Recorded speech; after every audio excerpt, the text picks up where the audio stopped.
Jesus é o Rei. Maranata, Deus, para dizer que Jesus é o Senhor. Para dizer que Jesus é Rei, Rei dos Reis, Rei dos Reis. Jesus é Senhor. Teu reino é sempre eterno. Oh, aleluia, Deus. Justiça, igualdade, bondade, fidelidade. A tua igreja te adora. A tua igreja te adora. Aleluia, Jesus. A igreja te adora.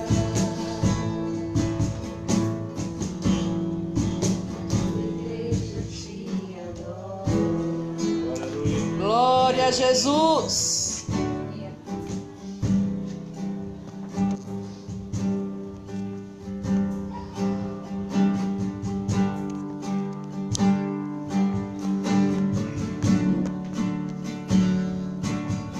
Traz a paz que excede Do entendimento humano. e Quando o planejo me mostra que é bem melhor os teus planos.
segredos.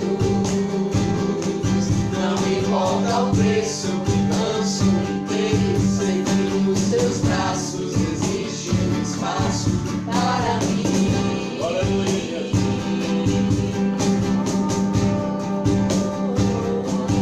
Para mim.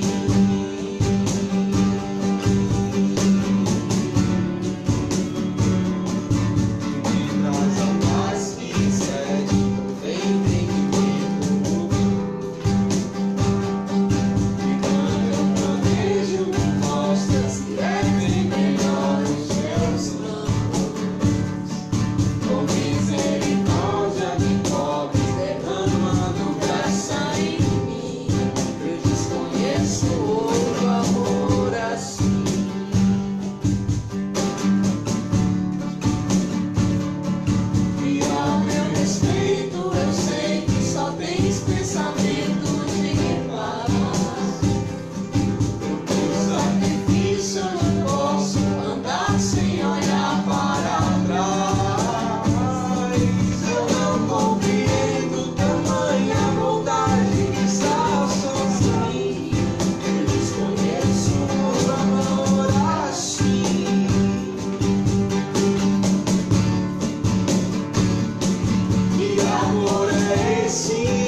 abriu mão de sua glória, sangrou no madeiro por mim, me conectou, salvou.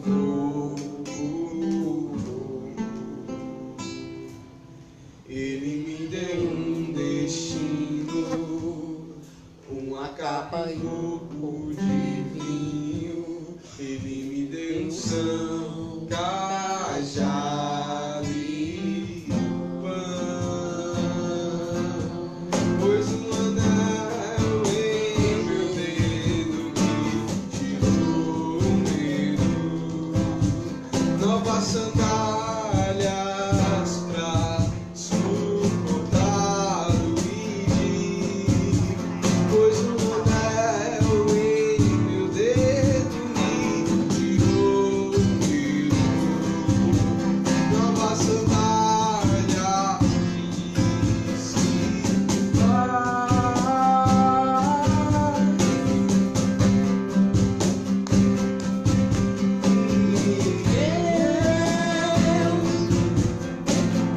me despedi dos meus pais, eu queimei minhas carroças e eu afundei meus barcos no cais.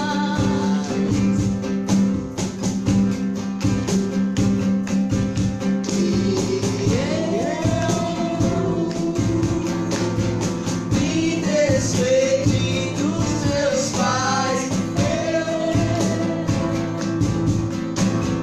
queimei minhas carroças e eu afundei meus barcos no cais. Ele abriu mão de sua glória, sangrou no madeiro por mim, me conectou, salvou.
somos, Senhor.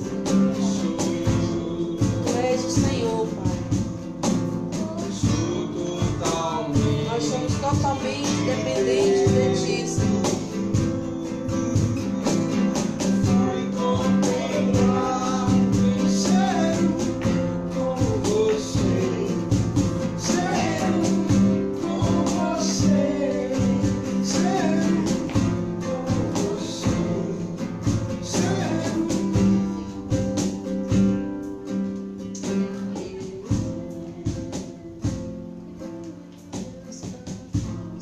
Aleluia, glória a Deus.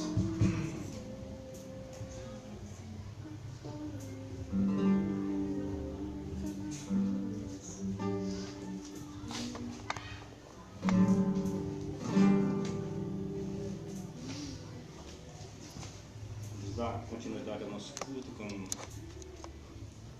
adorando ao Senhor com nossos dízimos e as nossas ofertas.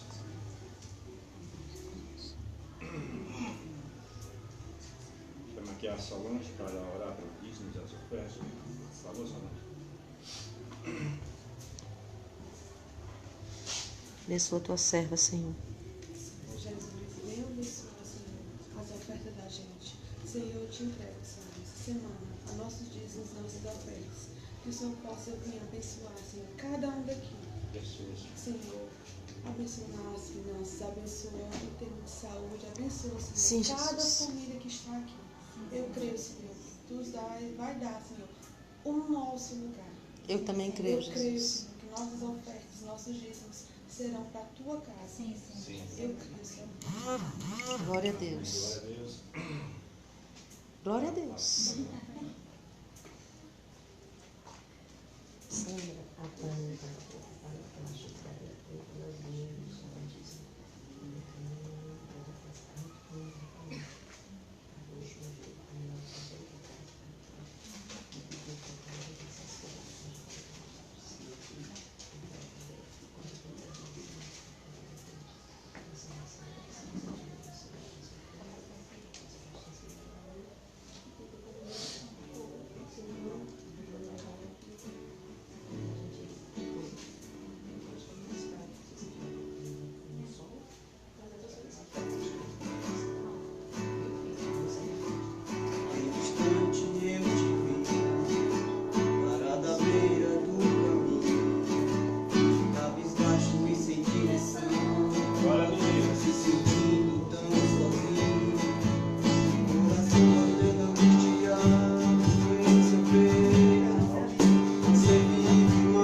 Deus.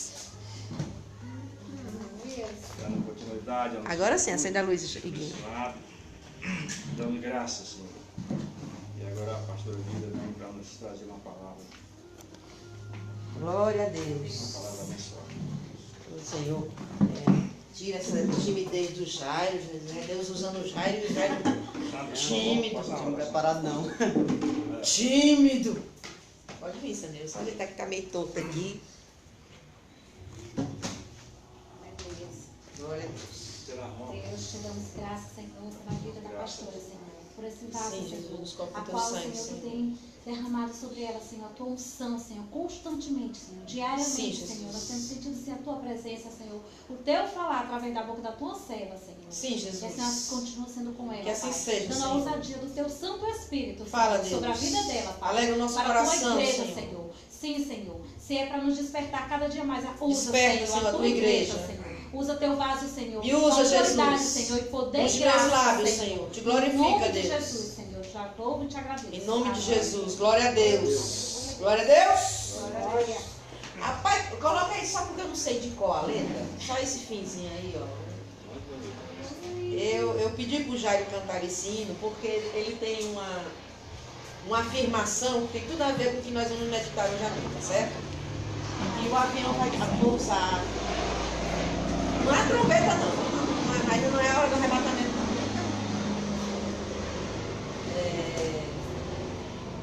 Ele vai dizer assim, te levanta desse chão. Pode subir, filho. Eu acho que é a penúltima estrofe, é por aí, Aí, ó. pronto. Ele diz assim, ó, não há como, não, faz sair água da rocha, com este Deus, não há quem possa. Não há como o nosso Deus.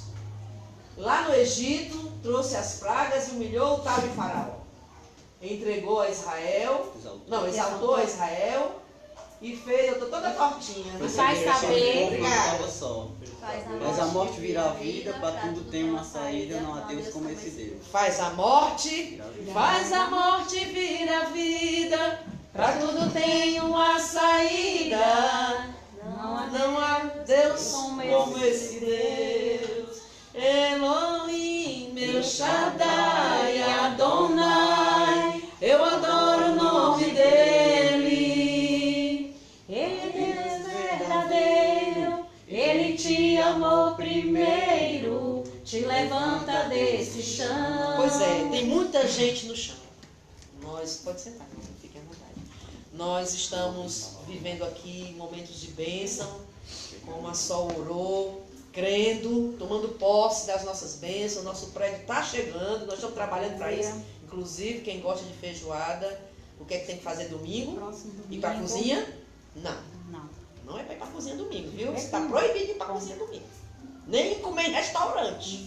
Eu digo, vale para tudo. Fazer Nós vamos fazer uma feijoada do céu para vender. Não, você vai fazer o jejum no sábado, que é para no domingo você comer bastante feijão preto. Viu? Deus me leve. Vai ter feijoada, vai ter espetinho, ação.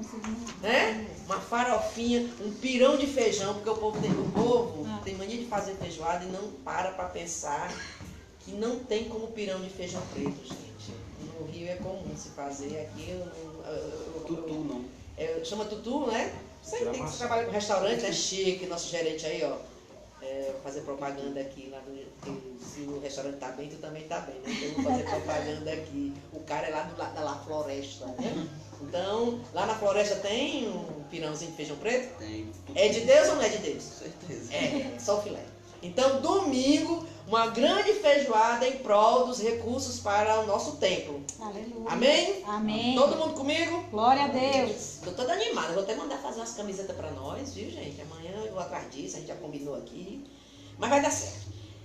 Abra a sua Bíblia, por favor, em 1 Coríntios, no capítulo 15. Eu vou pedir ajuda porque eu não transcrevi os textos e esse meu tabletzinho ele não tá lá, essas coisas todas. Então eu vou dando as referências, vocês vão lá no Espada para o Alto e lê pra mim, viu? Bota o vozeirão pra funcionar e vamos que a gente interage, né? Todo mundo participa, amém? Então, Quero que você abra sua Bíblia em 1 Coríntios, capítulo 15, a partir do versículo 55. Quem achou, dá glória a Deus. Glória a Glória a Deus. Deus. Pois vai lá, Jair, bota o vozeirão aí. Onde está, ó morte, a tua vitória? Onde está, ó morte, o teu aguilhão? O aguilhão da morte é o pecado, e a força do pecado é a lei. Graças a Deus que nos dá a vitória por intermédio do nosso Senhor Jesus Cristo. Portanto, meus amados irmãos, sede firmes, inabaláveis e sempre abundantes na obra do Senhor, sabendo que no Senhor o vosso trabalho não é vão. Então, sede firmes, inabaláveis, confiantes, permanentes ali na obra, sabendo que tudo que nós fazemos para Deus não é em vão. Não conheço ninguém que tenha dado a Deus que primeiro não tenha recebido dele. Tudo que nós fazemos, e às vezes as pessoas não entendem porque que nós somos, usar uma linguagem popular, devotos, né? O pessoal diz assim, fulano é devoto. Não sabe, talvez, ou não tenha parado para pensar, porque virou chavão, falar que quando a pessoa é muito religiosa, quando ela está muito na igreja, ela é devota. Talvez não tenha parado para entender o significado do que está por trás da expressão devoção, né? Mas eu vou tentar trazer aqui para nós. Essa devoção tem a ver com o quê? Com entrega, com dedicação, com gratidão, com reconhecimento, com compromisso. E nós temos compromisso com o nosso Deus. E essa noite, como nós estamos aí no domingo da ressurreição, domingo de Páscoa, eu estou muito feliz porque o nosso calendário ele se chocou com o calendário judeu e eles também estão comemorando a Páscoa. Eu acho que isso, de certa forma, me aproximou cada vez mais do significado desse final de semana. Porque, como eles estão comemorando no mesmo calendário que nós, né, coincidentemente ou providencialmente, eles estão aniversariando, sem saber, a ressurreição de Cristo. Até quem não reconhece Jesus como Messias, porque o judeu racídico ele não reconhece ainda, termina que ele está comemorando o quê? A saída da escravidão. Não é isso? Páscoa não falava de saída? Vocês sabem disso, né? Que a Páscoa significa passagem. Eles atravessaram, né, da escravidão para a liberdade. Nós comemoramos essa Páscoa por quê? Porque Deus nos transportou das trevas para a sua maravilhosa luz. Então, para nós, isso é que é Páscoa. Infelizmente, por causa do capitalismo, não tenho nada contra o capitalismo quando ele é para o bem comum, tá, gente? Assim como não teria nada contra se o socialismo pensasse no bem comum, né? Eu queria mesmo era o bem comum. Eu queria que fosse bom para todo mundo. Pelo menos esse é o propósito de Deus. Então eu concordo com meu Deus, que dá para ser bom para todo mundo. Mas graças a essa visão mercantilista, comercial, terminou que de alguma forma muito sutil, muito, como é que eu diria, capciosa, as pessoas começaram a fugir do propósito, sabe? Deslizar do propósito. A gente se envolve muito com a história do chocolate, aí até crente compra ovo, porque eu saiba, coelho não põe ovo. E eu também não vou entrar aqui no mérito, porque eu não vou discutir isso. Coelho não põe ovo. Não, coelho inclusive é mamífero, tá, filha? Se liga. Mas vamos lá. Então, onde é que tudo isso surgiu? O ovo fala de fertilidade. Tá? Veio lá dos... Eita, Jesus. Tô com medo de pagar mico. Mas é lá pro lado dos... do Oriente não. Japão é pra onde, Jesus? Oriente, falei certo, né? O Deus da fertilidade. Então, eles trouxeram essa cultura da fertilidade. O coelho também fala de fertilidade. Coelho é bicho que é um atrás do outro. Eu já pensei até em ter uma cunicultura. Vocês sabem? Gente, fui atrás, fiz um curso online, me aprofundei no assunto. Pena que eu não tive, foi capital para investir. Mas do coelho você aproveita desde a urina à pele. Não se perde nada do coelho. Interessante, né? E aí, por isso, o coelho também representa, entre os deuses pagãos, a fertilidade. Aí termina que as coisas vão acontecendo, como eu disse, assim, meio que paralelo, né? Aí vai se aproximando e o branco vai ficando mais perto do preto e o preto mais perto do branco, e aí surge a cor cinza e você já não sabe mais o que é que pode, o que é que não pode. E o discurso desse mês é o quê? Chocolate. Por causa do ovo de chocolate. O ovo, não tenho nada contra chocolate, pode me dar de presente, eu como e ainda dou glória a Deus. E ainda abençoo de comer. A questão aqui é que se você abrir o seu WhatsApp, é todo mundo com as crianças tudo vestidas de coelhinho, os irmãos tudo falando de coelhinho, mandando um coelhinho para você dizendo Feliz Páscoa. Percebem a mesclagem de cultura e de ideias? Poucos tiveram a sensibilidade, por exemplo, de mandar um Feliz Páscoa com a cruz de espinhos, com o túmulo vazio. Em outras palavras, quem está na carne, as pessoas que não estão em sintonia com o Espírito de Deus, elas não vão alcançar esse discurso. Elas não enxergam dessa forma. Porque a carne, ela vai produzir frutos da sua natureza. Frutos de carnalidade. E a Bíblia diz que é impossível uma pessoa carnal entender as coisas espirituais. Porque, como eu disse, ou está muito branco, ou está muito preto, ou está cinza. É aquele ditado do versículo lá de Apocalipse que eu preguei há pouco tempo, que nem é frio, nem é quente, é morno, e o morno Deus vomitará de sua boca. Abra sua Bíblia em João, capítulo 3. Quem achar primeiro vai competir aí com o Jairo Vozeirão. Eu queria ouvir as outras vozes.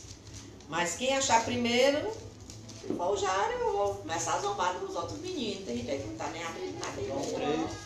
Olha, já achou. Ei de Deus, é meu filho amado, em quem me comprazo. João 3, a partir do versículo 3. Vai, Jairo, bumba. A isto respondeu Jesus: em verdade te digo, que se alguém não nascer de novo, não pode ver o reino de Deus. Perguntou-lhe Nicodemos: como pode um homem nascer sendo velho? Pode porventura voltar ao ventre materno e nascer segunda vez?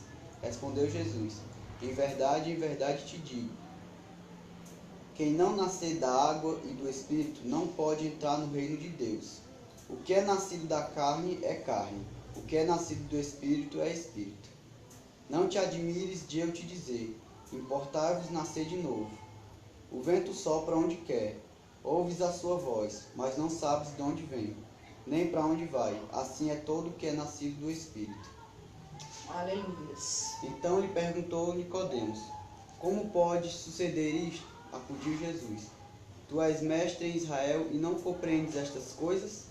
Em verdade te digo, que nós dizemos o que sabemos e testificamos o que temos visto. Contudo, não aceitais o nosso testemunho. Se tratando de coisas terrenas, não me credes, como creireis, se vos falar das coisas coisas celestiais. celestiais. Ora, ninguém subiu ao céu, senão aquele que de lá desceu, a saber, o Filho do Homem, que está no céu. E do modo porque Moisés levantou a serpente no deserto, assim importa que o Filho do Homem seja levantado, para que todo que nele crê tenha vida eterna. Mas tenha a vida eterna. O próprio Jesus vai explicar para nós. Lá na frente eu vou dar outros versículos e vocês vão alcançando o meu raciocínio aqui. Espero me fazer entender. Quando nós andamos como Nicodemos, por mais que a gente leia a Bíblia, por mais que a gente frequente a igreja, por mais que a gente se diga religioso, pareça, ande e fale como um bom cristão, mas se nós não tivermos um encontro verdadeiro que transforme a nossa existência, a nossa natureza, nós vamos ser sim ainda pessoas carnais. E vamos ver as coisas pelo nosso intelecto. É muito complicado falar das coisas espirituais para uma pessoa que não é espiritual. O espiritualista, ele entende. Se eu chegar aqui e dizer assim, Maria engravidou sem ter conhecido homem algum. Ninguém cristão vai dizer que é mentira. Todo mundo diz, é verdade. Glória a Deus, aleluia, dá um aleluia. Mas isso, acreditar nisso que eu estou dizendo, é um ato de fé. Porque não há lógica em uma mulher engravidar de um homem sem que ela o tenha conhecido. Hoje em dia até tem, né? Que é a fertilização através de vírus, né? Artificial. Mas nós estamos falando de uma época que não existia nenhuma tecnologia para isso. Se nós dissermos que Jesus ressuscitou um morto de 4 dias, ainda vai ter crente querendo botar um batonzinho aí para embelezar a história. Meu irmãozinho, que eu sempre gosto de contar essa história, mas é verdade, viu, gente? Parece historinha de trancoso, de tão absurda que é, mas é verdade. Eu me lembro desse dia, eu estava fazendo faxina, lavando roupa e ajeitando as coisas. Né? Nessa época não era máquina, era tanquinho, então era tira e bota de roupa, né? Tanquinho não ajuda muito. Só engana, ilude a gente. Aí, e o rádio truando. O rádio truando, numa pregação, o cara cheio do espeito lá, papocando, falando em línguas. E eu digo, eita, esse é do bom. Falando sobre a ressurreição de Lázaro. Aí quando ele chegou na parte de dizer que Jesus disse, Lázaro, vem para fora. Aí ele botou a carne no meio. Aí ele começou a dizer, irmãos, é claro que Jesus já tinha preparado Lázaro para ficar pronto para quando ele chamasse.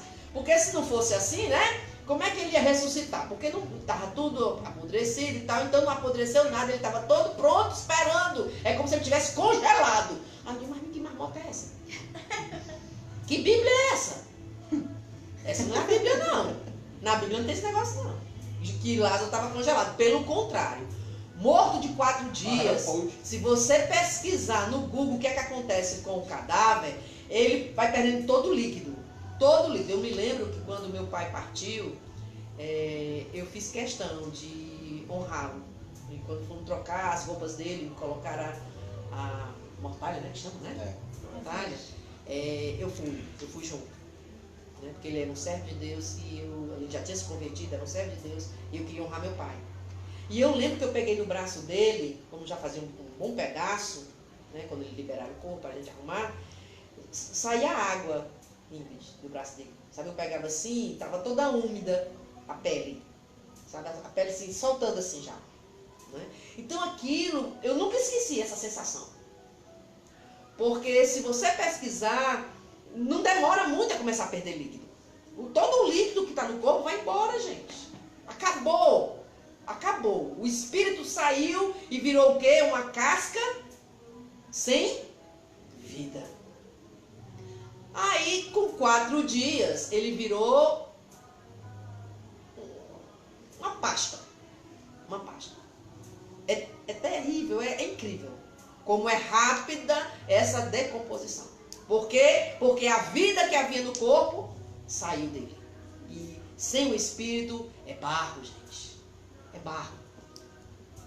Se vai, vira pó. Como a palavra mesmo diz, do pó tu vieste, para o pó voltarás. Aí o cara não entendeu que esse era o grande milagre. Porque existe inclusive uma doença que o coração pode parar e a pessoa pode passar algo, é claro que vai trazer sequelas, né, para o cérebro, mas ela vai ficar dada como morta. Eu era criança, eu morri de medo de morrer e me enterrarem logo. Eu dizia para a mãe assim, mãe, se eu morrer, tem que passar mais de 24 horas, viu? Não me enterre logo não. Aí, menina, deixa de ser besta, porque quando eu era criança morreu um ator muito famoso, Sérgio Cardoso. Vocês não eram nascidos ainda, porque eu era criança, falei vocês tinham. Mas Sérgio Cardoso tinha essa doença. E foi um escândalo no Brasil na época. Por quê? Porque quando a família que estava fora, parece que ele era descendente de português, souberam, vieram. E ele foi sepultado vivo. O coração voltou. Né? Mas já então, foi enterrado? Ele morreu porque foi enterrado. Na verdade, ele morreu porque foi enterrado. Então, o que eu quero dizer é que alguém poderia chegar e dizer, ele ressuscitou porque ele sofria de uma determinada doença e quando Jesus chegou lá, como naquela época os sepultamentos eram dentro de cavernas, não, ele estava vivo, estava só esperando tirar a pedra. Deus, na sua infinita sabedoria, esperou 4 dias. Por isso que quando Jesus se aproxima e elas estão chorando, ele vai dizer assim, olha, se tu credes, verás a glória de Deus. Porque o sacrifício de Jesus, ele veio para transformar o absurdo em possível. Mas, pela carne, nós não vamos conseguir entender isso. Pelo intelecto, nós não vamos entender. Não vamos entender. Muito menos entender que o próprio morto ordenou que ele voltasse à vida. E não foi Jesus que ressuscitou ele mesmo? Foi Jesus. Ele mesmo disse, a minha vida eu a entrego. E eu mesmo a tomarei de volta. Ele fez questão de dizer, quem vai ressuscitar esse corpo sou eu, porque eu sou a vida. E a morte só entrou na vida do homem por causa do pecado. Mas eu dou prova de que sem pecado não há morte. Pois a morte é para o pecador, não é para o justo. Nós não fomos feitos para morrer. Não fomos feitos para morrer. É por isso que nós temos tanta dificuldade de entender a morte. A gente estava até estudando sobre isso, não era, gente? Na semana atrasada, a gente falou sobre isso. Porque na verdade, nós não fomos feitos para morrer. Estava lá o fruto. Se Adão tivesse comido o fruto da vida eterna, essas células, elas atingiriam a maturidade e parariam. E não envelheceriam. Pois a morte nada mais é do que o infarto, vamos dizer assim, de uma forma grosseira, das nossas células. Jesus é a vida. E só por meio do Espírito, esse discurso tem sentido. Isso tudo que eu estou falando aqui só tem sentido se você deixar o Espírito da revelação, o Espírito da verdade entrar na sua vida, fazer parte da sua vida. E Nicodemos, que era um mestre na palavra, se fosse nos dias de hoje seria um doutor em teologia, não entendeu. Por quê? Porque ele via as coisas só pela mente humana. Aí ele disse, eu não entendo esse negócio aí não. Como é que é isso aí? Espírito, nascer de novo. Eu vou voltar para a barriga da minha mãe, talvez até ele tenha usado de sarcasmo. Eu não sei qual foi a intenção dele. Mas a pergunta dele, desculpa aí, mas foi idiota. É tipo de alguém que está querendo ironizar. Né? Como é que é isso? Vou voltar para a barriga da minha mãe, nascer de novo? Aí Jesus, muito cheio, muito macho, né, cheio de moral, olhou para ele e disse assim, já vi que não dá para a gente conversar. Porque se você é doutor na palavra e não está entendendo o que eu estou dizendo, é sinal de que você só tem teoria. Só tem H. Só tem H. Pois a palavra sem o Espírito é morta. É letra. É por isso que as pessoas leem a Bíblia e acham que, sabe, acreditar, se entregar, se envolver, se comprometer com o que está escrito ali, como é que eles dizem? Bibliolatria. Bibliolatria, é idolatrar a Bíblia. A Bíblia, gente, é um livro apenas, é só mais um livro religioso. Pois saiba você que esta afirmação, ela é carnal. A Bíblia é o único livro que tem o poder de mudar a sua vida.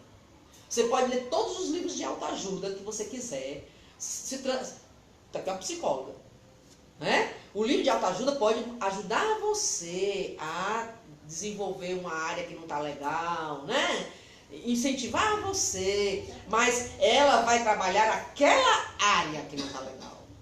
Pois esta palavra escrita, esta carta, este legado de Deus para a revelação de quem Ele é, não muda apenas uma área da nossa existência. Ele muda a nossa essência. E aí você deixa de ser carnal e passa a ser espiritual. Por isso que Jesus diz, o que é nascido da carne é carne, mas o que é nascido do Espírito é Espírito. E só no Espírito é possível entender o que eu estou dizendo. O fato é que a ressurreição do Messias nos garante a vitória sobre a morte. E o que podemos aprender com isso? O que é que eu aprendo com a ressurreição?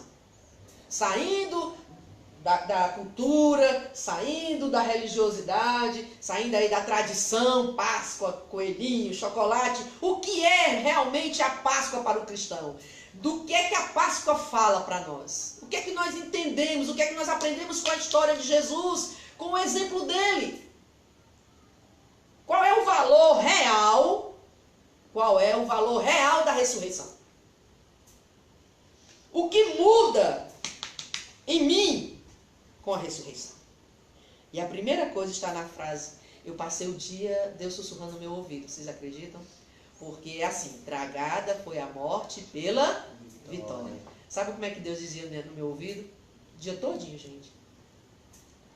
Quando eu falava, né? Tragada foi a morte pela vitória. Aí Jesus falava no meu ouvido. Tragada foi a morte pela vida. Eu disse, mas tá vitória. Gente, eu abri minhas Bíblias, eu olhei outras traduções. Fui, feito uma bestadinha, né? Procurando entender por que eu estava ouvindo uma coisa e eu sabia que estava escrito outra. Porque às vezes a gente lê e não lembra onde foi que leu. Não é assim? Mas não tinha lido em lugar nenhum. Era o Espírito Santo revelando para mim, a palavra. Tragada foi a morte pela vida, porque Jesus é a vida, e a vida foi quem venceu a morte. A vitória é porque foi Jesus. Por outra pessoa, aliás, outra pessoa digna, do bem, poderia ter morrido por alguém. Ele mesmo diz, por uma pessoa, né, um justo pode até morrer. Eu não vou à toa, não. Eu até fico chateada, porque no jornal já está com uns 3 dias que se falava nesse assunto, e agora, foi ontem, enfatizou nos 3 jornais, de manhã, meio-dia e à noite, a morte do herói, né? Daquela chacina que teve lá, daquele assassinato daquela família, do músico, acho que foi no Rio, né? Do tiroteio. Deus te abençoe, meu filho, muito obrigada. Pedrinha na coroa, né? Oh, glória, bicho lindo, do bigode branco. Eu não sei se vocês estão ligados no que eu estou falando. No Rio de Janeiro, uma família estava vindo de um chá de bebê e a polícia estava perseguindo uns bandidos num carro idêntico e eles metralharam o carro. E um gari, se eu não me engano, ele acho que ele era gari, se não me falha a memória, ele estava próximo. Quando ele viu que tinha criança dentro do carro, ele não pensou 2 vezes. Ele foi na direção do carro, inclusive eles estão passando o vídeo da imagem, para tentar tirar as crianças de dentro do carro. E ele também foi alvejado, levou 3 balas. Foi hospitalizado e ontem foi sábado, né? De sexta para ontem, ele não resistiu aos ferimentos de bala e morreu. Aí disse assim, morreu o herói, né? Porque ele foi chamado de herói, porque ele não pensou na segurança dele, na família dele, bem novinho, né? Um rapaz, um jovem senhor. Mas naquele momento que ele só pensava em salvar as crianças que estavam dentro do carro, gritando no meio daquele tiroteio. E ele próprio morreu. Então, para fazer o bem, alguém pode morrer. Aquele bombeiro também que ficou famoso porque salvou aquelas crianças da gruta, né? Ele agora ficou preso numa gruta, numa situação semelhante daquelas crianças, e ele, quando foi encontrado, já estava morto, sem oxigênio, já estava morto. Então, as pessoas, elas são capazes de se arriscar. Inclusive, é a profissão do bombeiro se arriscar, é a profissão do policial se arriscar. Mas, não sabe, a questão não é essa. A questão é que morrer para fazer o bem, há quem faça. Mas Jesus dá prova do seu amor por nós em que ele morreu, sendo nós ainda pecadores. Jesus não morreu só pelo bom. Nós temos dificuldade de entender isso pelo intelecto. Pela nossa natureza carnal, nós temos dificuldade de entender. Como é que Jesus morreu pelo pedófilo, pelo assassino, pelo drogado, pelo bandido? Nós não entendemos. Mas a salvação é para todos. Nem todos serão salvos. Lamentavelmente, nem todo mundo quer. Deus, todo mundo quer. Se você chegar para a pessoa e dizer assim, Deus te abençoe, ele vai dizer amém. Mas se você disser, Jesus te abençoe, amém. Já olha para você diferente.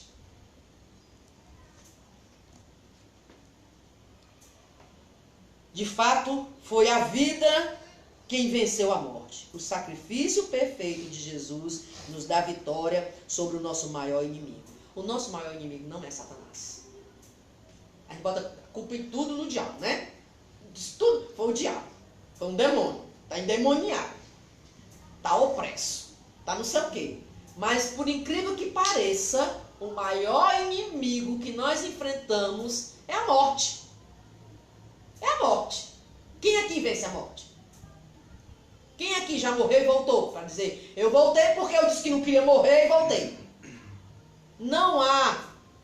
Inclusive, as pessoas que são materialistas, elas vão dizer que a morte é o fim. E a vida é isso aqui. Esse discurso, ele é antibíblico, queridos. Esse discurso de que o paraíso é aqui, que o céu é aqui, que no inferno tem cerveja, mulher bonita. Esse discurso é antibíblico. Na verdade, o inferno foi feito para Satanás, para Lúcifer, os seus anjos caídos, para Satanás e os seus seguidores. E é um lugar de prisão eterna. Guarde isso. O inferno é uma prisão eterna. A gente fala muito em eternidade e as pessoas pensam que a eternidade é só para quem vai para o céu. Rapaz, se fosse assim, ainda tinha gente no lucro. Mas o inferno é uma prisão eterna. Quando ele diz assim, aquele que crê em mim herdará a vida eterna, ele está falando da vida em Deus, a vida que realmente tem sentido, a vida que ele veio para nos propiciar com o seu sacrifício, porque ele diz, vim para que tenhais vida e vida em abundância. A vida venceu a morte. E se nós estamos com ele em vida e com ele morremos, com ele ressuscitaremos. Abra sua Bíblia em Efésios capítulo 4, versículo 9, por favor.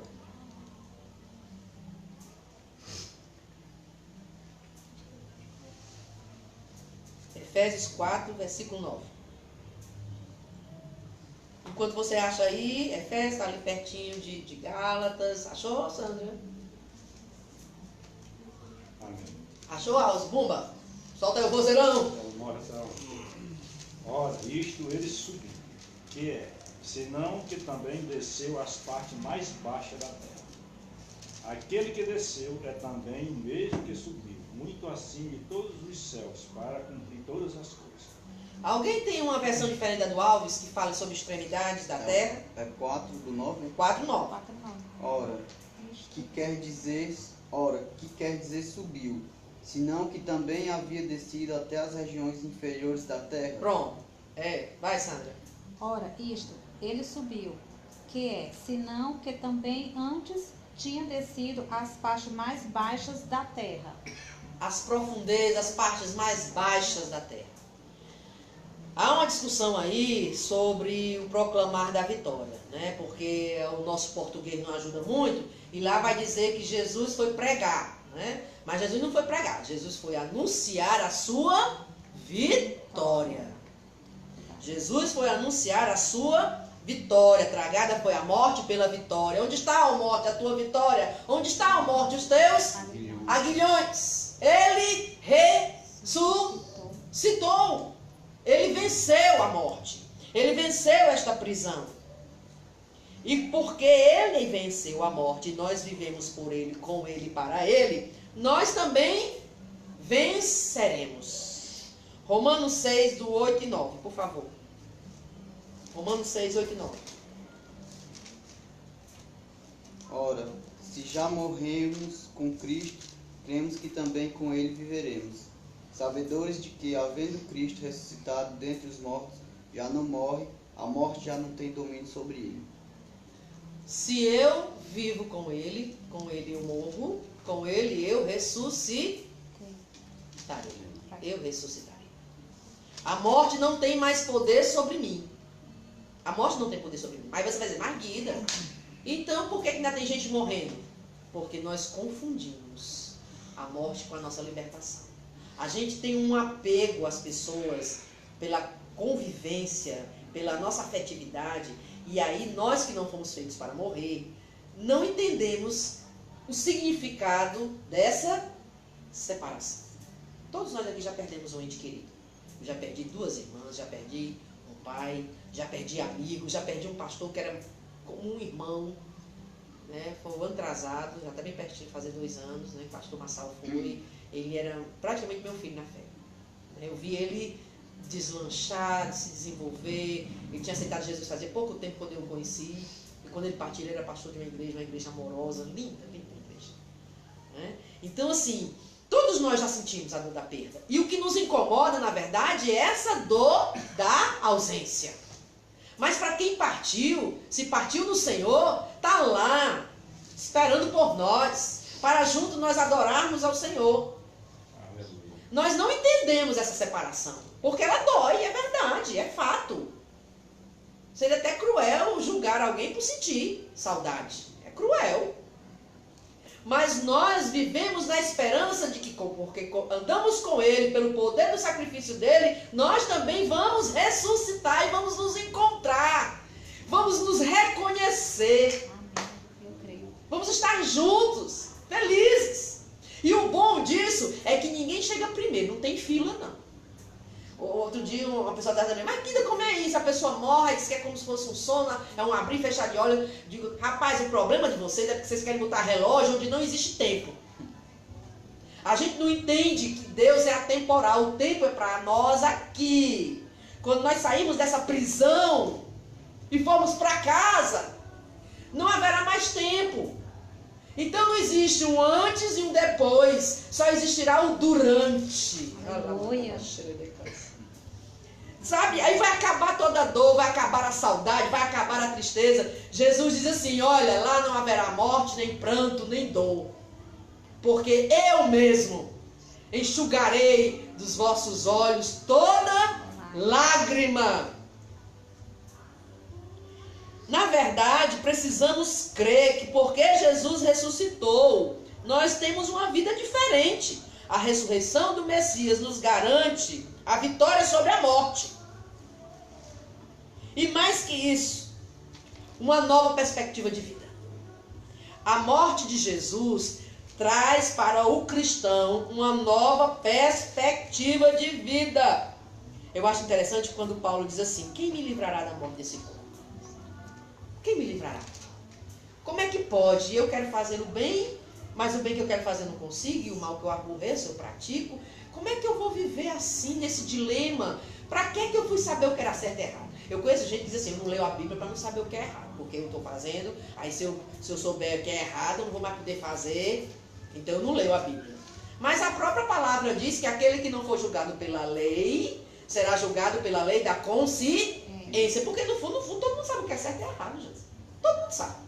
A gente faz porque quer, faz porque não presta, faz porque gosta.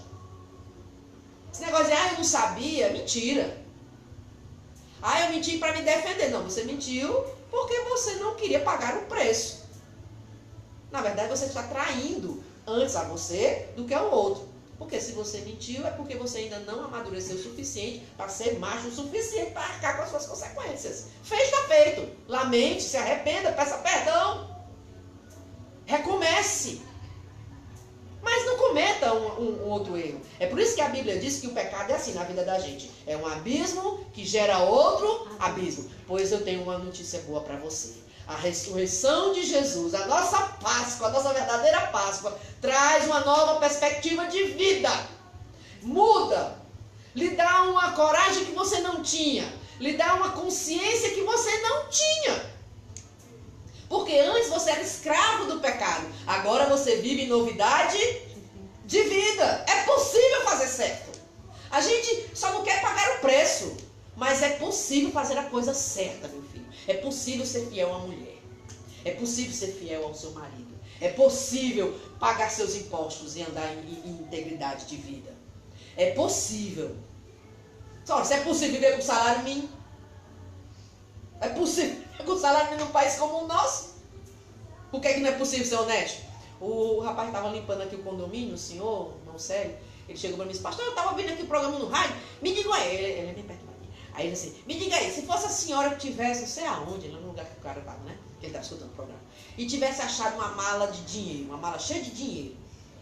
Aí eu disse assim, tu não sabe não o que é que eu falei? Não. Então tu tem que andar comigo, macho. Se tu andasse comigo, tu saberia o que é que eu faria. Se eu sei de quem é o dinheiro, eu tenho que devolver, não é não? O dinheiro é meu? Eu sei quem é o dono? Se eu ficar com esse dinheiro, eu não estou roubando, não. Eu estou roubando, eu não sou ladra. Eu só quero o que é meu. Se eu não souber de quem é o dono, aí fica difícil de eu devolver. Ele vai ficar ali e vai caducar. Igual a história do dia que eu fui fazer uma compra. Aí eu, gente, se eu não me engano, era R$50. Era dinheirinho, não era pouco não, era dinheiro. Assim, né? R$50 não é mais dinheiro não, mas tá liso é. Aí quando eu fui entrando no mercadinho, tava no chão, na calçada. Aí eu peguei o dinheiro.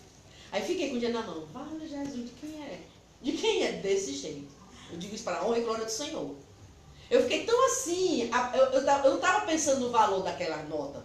Eu estava pensando na preocupação da pessoa que havia perdido aquela nota. Aí eu entrei no mercadinho, lá no Alvoroeiro. Nós já estávamos lá no Alvoroeiro, depois a gente veio para cá. Logo quando eu voltei do Rio Grande do Norte. Com dinheiro na mão, a mulher do caixa tinha uns jovens, assim, uns 3 adolescentes, comprando lá coisinha de lanche e tal. Aí eu com dinheiro na mão, eu disse, gente, alguém perdeu 50 reais aqui na calçada. E agora? Aí o jovem olhou para mim e disse assim, e a senhora não quer não? Aí eu disse, não, não é questão de querer.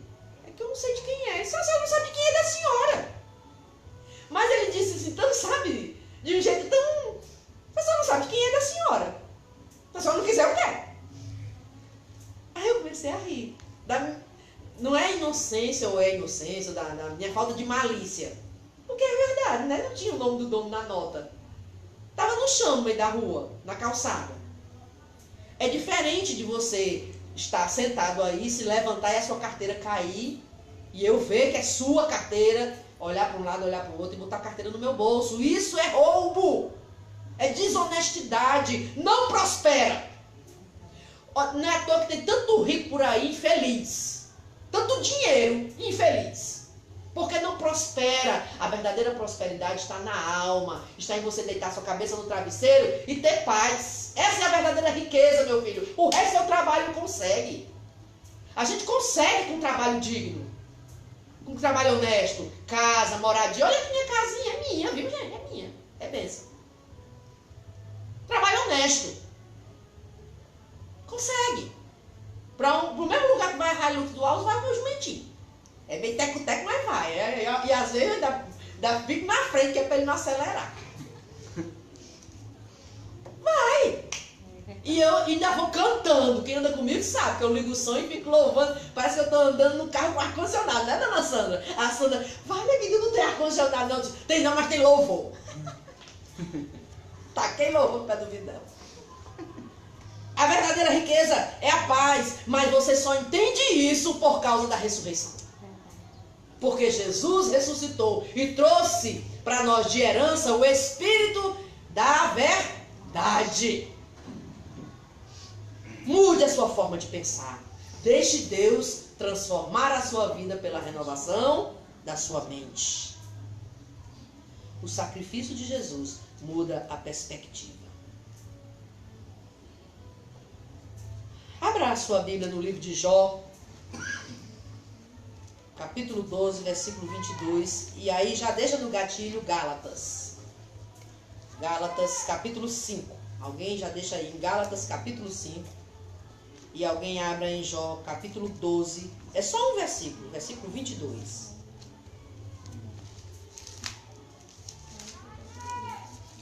É um vislumbre da messianidade. Jó recebeu um prenúncio da messianidade.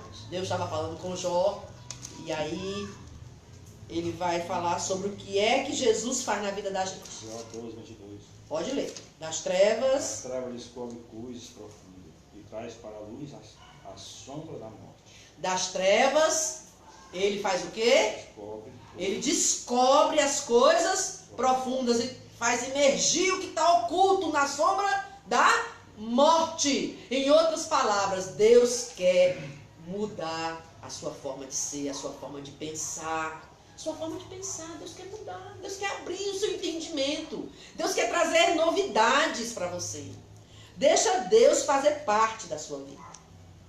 Nós queremos sim ser salvos do inferno, nós queremos ser salvos da morte, mas nós não queremos ser salvos de nós mesmos. A verdade é essa. A gente quer ser salvo da morte, porque quando eu falo que a morte é uma passagem para a vida, aí todo mundo diz glória a Deus, aleluia. A gente quer ser salvo do inferno, que ninguém quer ir para um lugar de prisão eterna. Mas quando diz assim, Deus quer mudar a sua vida, aí a pessoa começa a se agarrar ao dragão de estimação. É o livro O Pacto. Eu já li esse livro umas 3 vezes. Fantástico. Do Perret. Ele é uma ficção, mas é baseado em fatos bíblicos. E na cidade tem um ser místico que devora determinadas pessoas que estão com uma marca, uma ferida fética. E aí ele é atraído por esse odor e come a pessoa. Deixa só um pedaço da pessoa pela estrada, devora. E é um dragão. E esse livro mexeu tanto comigo que eu cheguei a sonhar. É muito interessante a história.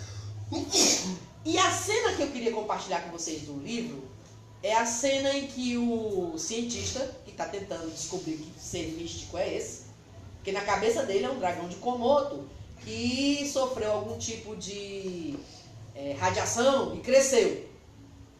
Mas ele tem um encontro com o dragão. E ele consegue anestesiar o dragão. E ele sabe que tem que matar o dragão. Porque o cristão, né, o único crente da cidade, já falou para ele que o dragão é a consequência do pecado.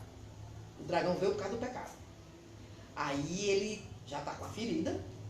Eu não vou contar a história toda, só quero que vocês entendam a cena. E ele sabe que se ele não matar o dragão vai matar ele. Aí ele está lá para matar o animal. Né? Ele caçou e conseguiu prender o animal. E dopou o animal. Só que quando ele começa a olhar para aquele animal, único em sua espécie, que ele não sabe explicar que animal é aquele, porque não é um dragão de Komodo, não é um dinossauro, ele não sabe que animal é aquele. Ele começa a achar o animal lindo. E aí ele começa a pensar, por que matar? Eu vou ficar na história. O homem que conseguiu capturar esse animal, talvez o único de sua espécie. E ele começa a criar desculpas para não matar aquele animal. Até que ele passa a mão. Ele sabia que o animal estava ali para matar, mas como ele conseguiu controlar, ele achou que ele tinha vencido o dragão. Só que quando ele passa a mão, o dragão desperta e vem contra ele. O que será que vai acontecer com o indivíduo, né? Deixar vocês para ler o livro. Ficar com vontade de ler o livro. O nome do livro é O Pacto. Mas o que eu acho interessante, que eu queria trazer para vocês, é que às vezes as pessoas têm, sim, dentro delas um dragãozinho de estimação. Que fica, não, mas esse daqui não. Mexe ali, mexe acolá, mas não mexe aqui não. As obras da carne nos afastam de Deus, e o que Deus quer é nos aproximar dele. Então, nós precisamos deixar que o Espírito Santo nos ensine a viver as obras do Espírito e nos afastarmos do pecado de estimação, queridos. Sabe, é complicado viver à margem do mundo. Ou é ou não é. Ou é luz ou é treva, não tem meio termo. Não dá para ser amigo de Deus e amigo do cão. Até porque o cão não é amigo de ninguém. Quem está com o versículo que eu pedi? Gálatas.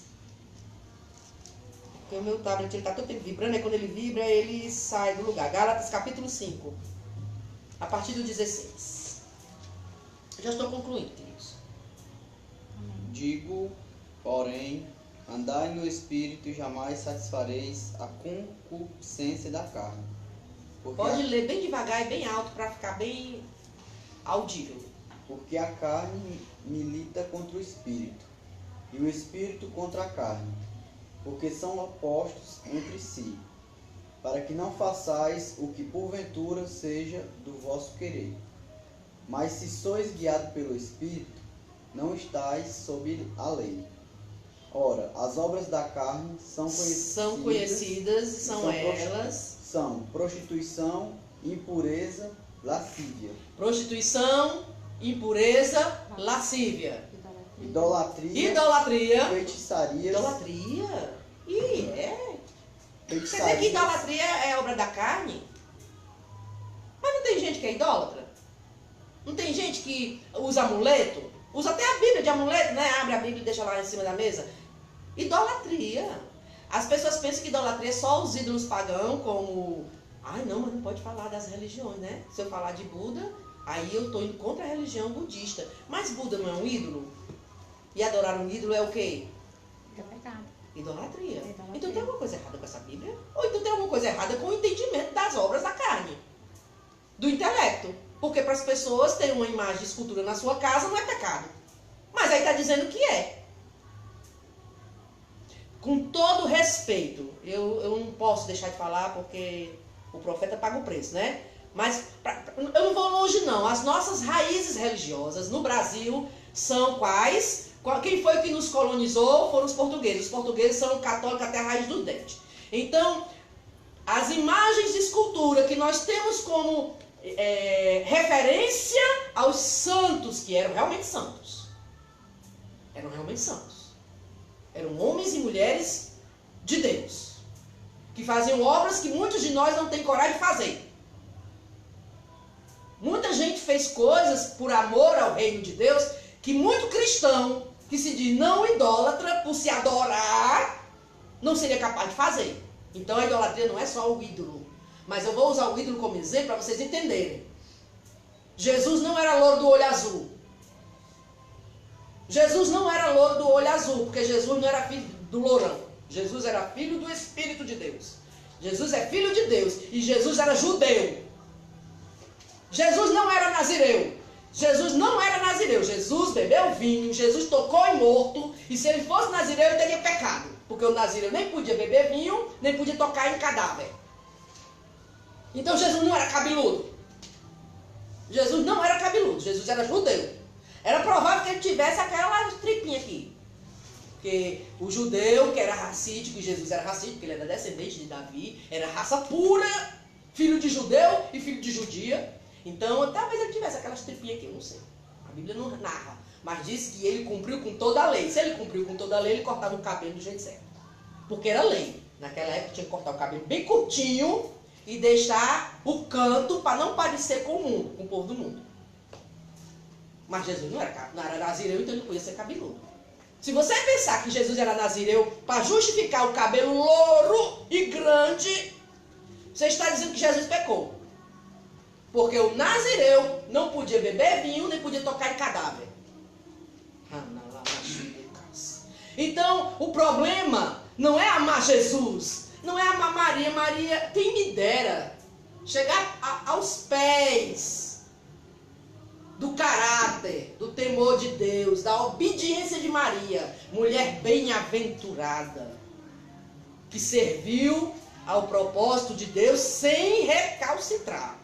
Ela diz: eis aqui a tua serva, cumpra-se em mim a tua vontade. Glória a Deus. Ela merece o nosso respeito, a nossa admiração. E feliz a mulher que imitar Maria. Mas aquela imagem não é de Maria. Maria é mãe de Jesus, não. Maria não era branquinha do olho claro, não. Gente, é até racismo, não é? Não é preconceito, não. Um negócio desse eu acho que é um preconceito contra os judeus. Idolatria é obra da carne. Continue, meu filho. Vamos concluir. Feitiçarias, inimizades, porfias, ciúmes, iras, discórdias, dissensões, facções, invejas, bebedices, glutonarias e coisas semelhantes a estas. Coisas semelhantes a essas. Falar da vida alheia é obra da carne. Invejar a felicidade dos outros é obra da carne. Caluniar os outros é obra da carne. Criar intriga entre os casais é. Rapaz, olha, eu fico atribulada quando eu vejo uma sogra falando da nora ou do genro. Eu fico atribulada quando eu vejo uma nora ou um genro fazendo brincadeira desrespeitosa com a sogra. Fico atribulada. Sabe por quê? Porque você casou com a família. Você casou com a família. Seus filhos vão aparecer com os avós. A gente tem que viver em comunhão, meu filho. Às vezes as pessoas são difíceis, não são? São. Então o que é que você tem que fazer? Você tem que fazer o máximo para conviver. Né? A Bíblia diz: no que depender de você, tenha paz com todo. Não precisa ficar até falsidade. Mas eu não gosto dessas brincadeiras. Piada de sogra, escrachando com a sogra. Quem dera eu tivesse ainda minha sogra, que foi minha mãe na fé comigo. Porque eu me separei do meu marido. Aliás, eu tenho que dizer de jeito certo. Meu marido se separou de mim, mas ela nunca se apartou de mim. Nunca se apartou de mim. Sempre foi amorosa, presente. Pelo contrário, quando eu passava muito tempo sem ir lá, ela brigava comigo. Aí quais são as obras do Espírito, para a gente poder entender como é diferente mesmo? Obras do Espírito, continue, meu filho. Vamos terminar. O fruto do Espírito Tenha paciência comigo. amor, alegria, paz, longanimidade, benignidade, bondade, fidelidade, mansidão, domínio próprio. Contra estas coisas não há lei. Então, Jesus, ele trouxe tudo à tona. Nesse capítulo aí, ele mexe com muita coisa, inclusive até com a nossa fé, com a nossa religião, com a nossa conduta religiosa.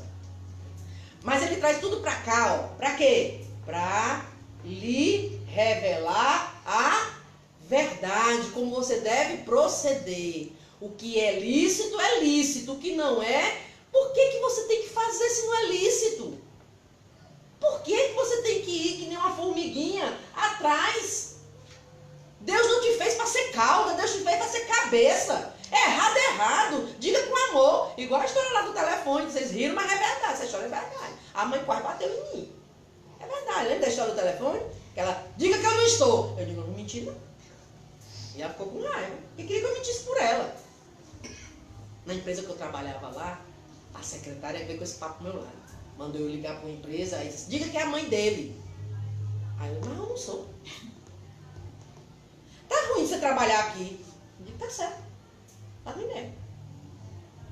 Por que eu tenho que mentir? Não, porque senão eu não vou dar as informações. Aí eu peguei o telefone e disse, olha, estou me dizendo aqui que eu tenho que mentir para você, dizendo que eu sou a mãe do meu chefe, para poder você liberar as informações. Mas eu não sou. Porém, eu tenho todos os dados do meu chefe aqui, do CPF, a marca do carro, o chassi do carro. Eu estou com o documento do carro.